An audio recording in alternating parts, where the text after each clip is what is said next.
Good morning, guys. Uh, Today is Monday. Nagugutom na ako. Samahan niyo ako magluto. Luto tayo ng makakain natin. Meron akong minarinate na baboy dito na binili ko, tsaka yung binili ni Mrs. Pinagsama ko na. Initin natin tong maliit nating kawali. Kunin natin yung minarinate nating baboy dito. Ito siya. Ito siya mga boss. Minarinate kong baboy. Yan. Ito naman yung natira nating Pickle Express. Konti na lang yan pero ayaw pang ipatapon ni Mrs. Ayaw niya ipatapon. Huwag ko daw ubusin kasi favorito niya talaga yan eh.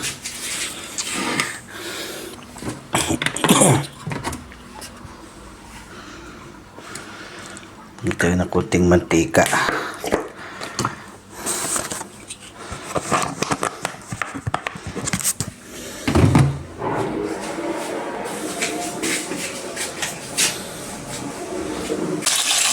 Ito na mga boss, nagprito tayo ng minarinate nating baboy. Yan lang po yung kakain natin. Tapos nainit ko na yung kanin na niluto ko. Hindi naman kumakain si Mrs. Hindi siya masyadong kumakain ng kanin niya eh. At tumataba na raw siya.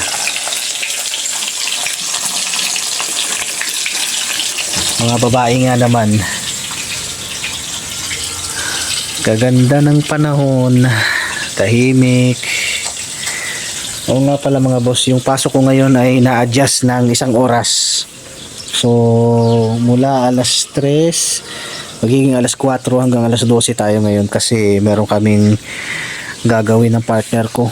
Maglilinis kami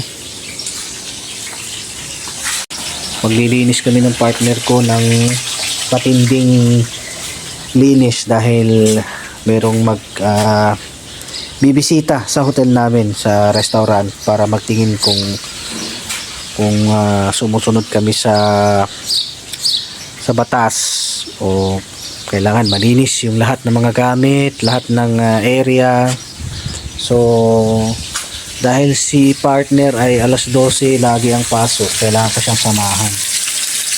Ngayon lang naman kasi kailangan niya hindi niya kakayanin kung siya na mag-isa dahil medyo maraming lilinisin.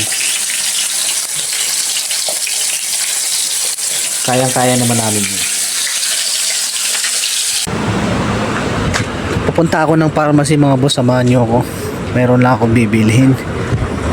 Merong malapit dito pero hindi ko alam kung bukas ito kasi lagi daw sarado, pero ngayon nakabukas naman siya.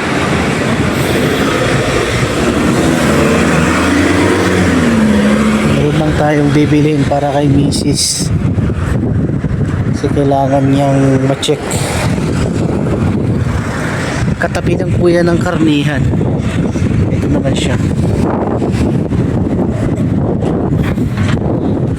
mga bisita.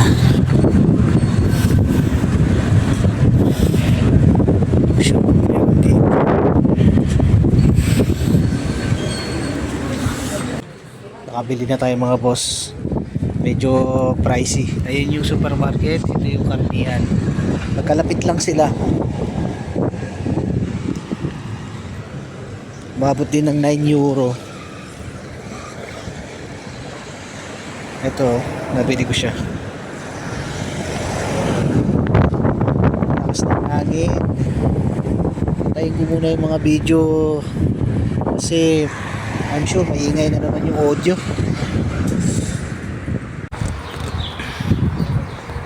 Pasok na naman tayo mga boss. Dito tayo dadaan sa shortcut kasi napakainit. Para di tayo masyadong paarawan.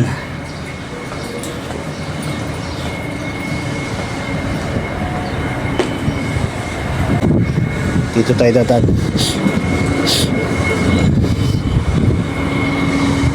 Nagtabako tayo. Hindi pa rin tapos yung ginagawang bahay.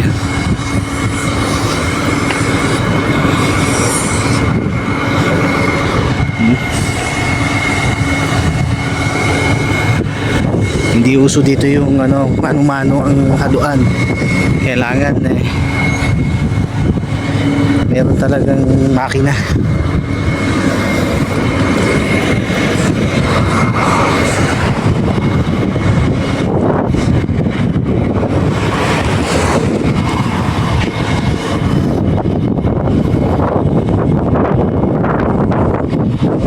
Ingit, tirik na tirik.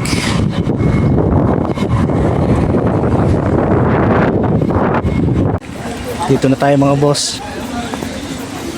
Dahil alas 4 pa naman ang pasok natin, wala pang alas 3 dito. Kakain muna ako tsaka tatambay sa kantin. Pero mga 3:30 baka mag-start na akong maglinis ng mga lamesa.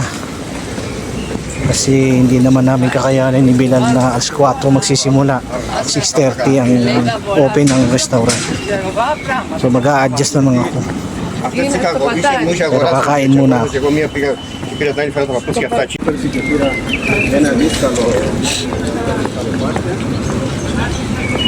Kaganda.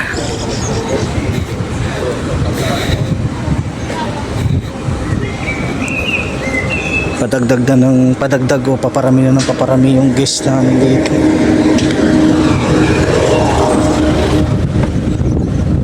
Dahil talagang summer na, magkakalagitnaan na ng buwan. Next month kalahating taon na.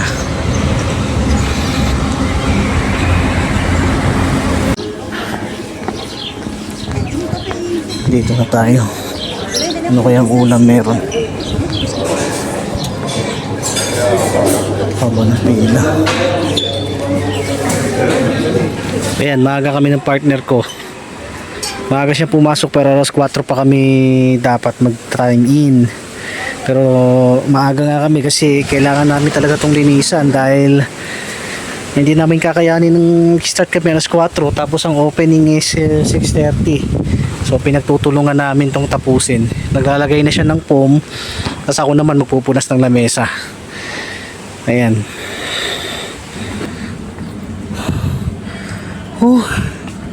Alas 12 na po ng madaling araw. At inumaga na kami dahil nga merong bibisita bukas para mag-check nung ng hotel pati restaurant. So nag-general cleaning ang lahat. Busy ang lahat. Ayan. Medyo katatapos lang. Pagod. Pero okay lang, at least yung partner ko nagtapon lang ng basura. Tapos balik na kami sa oras bukas. Alas 3 na ulit ang pasok ko. Nagtapon lang ng basura yung partner ko. At wala na rin naman kaming gagawin.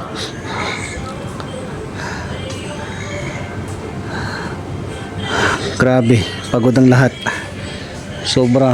Mga alauna na kami makakauwi mga boss. Kaya hanggang dito na lang muna uli ang aking vlog. Maraming salamat po sa nanood at manunood. Magandang umaga po.